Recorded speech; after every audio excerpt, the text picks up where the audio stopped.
4, 3, 2, 1.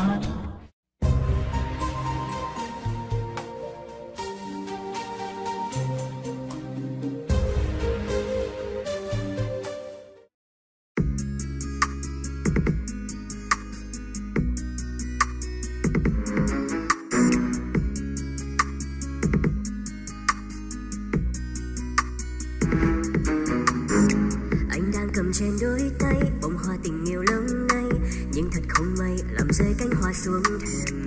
Khi không còn em bên anh, hương thơm cành hoa mong manh. Tựa vào cơn gió, đêm đêm làm sao trốn tránh. Nơi đây màn sương long lanh, nghe từng âm thanh giọt sương khẽ rơi buốt lạnh. Xin em cầm đôi tay anh, xin em một lần lắng nghe tim anh.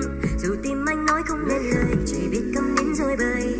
Nhưng sao luôn chờ đợi, luôn gọi tên em. Đôi chân thầm lặng anh đi, cho dù vẫn biết mỗi khi gần em anh dịu dàng đến từng phút giây. Nắm tay em thật lâu, hôn ngọt ngào bờ mắt em. Kể bao nhiêu chuyện vui như chỉ mong em cười hé môi.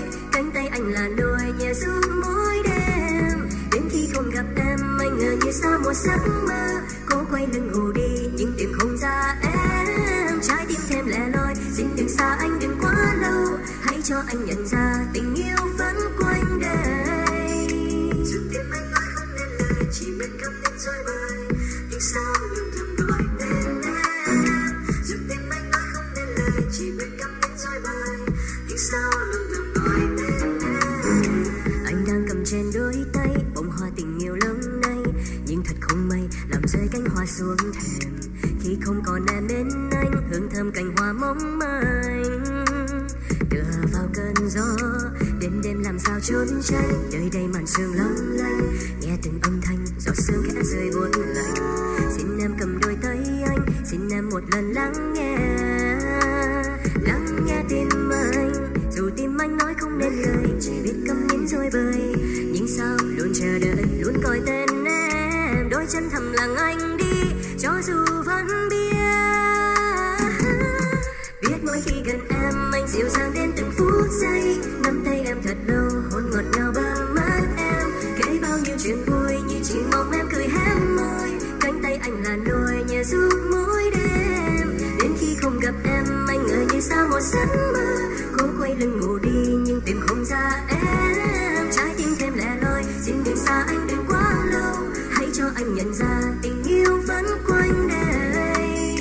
Dù tim anh nói không nên lời, chỉ biết câm nín rồi bời. Nhưng sao luôn thầm gọi tên em. Dù tim anh nói không nên lời, chỉ biết câm nín rồi bời. Nhưng sao luôn thầm gọi tên em.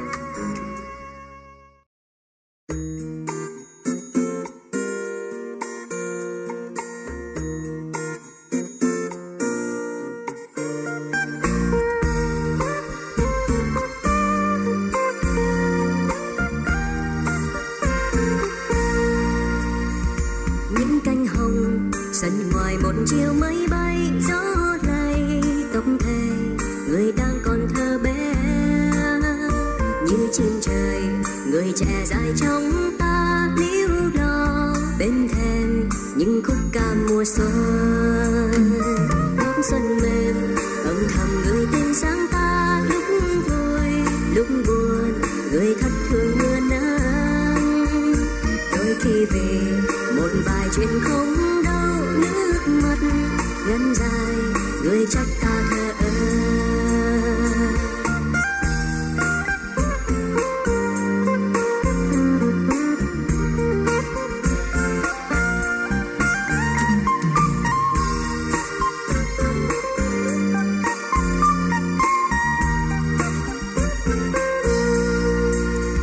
Những cơn buồn lầm lời vẫn thương quá mau, bước chân ra về người như chừng quên khuấy.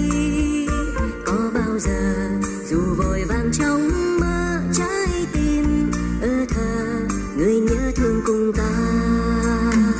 Suốt đêm rồi cuối trời vẫn chẳng tha hương nhớ thương với đây dòng sông mơ cười cũ. Bóng dáng người lại tìm về trong ta khúc ca chim trời dịu dứt sự hôn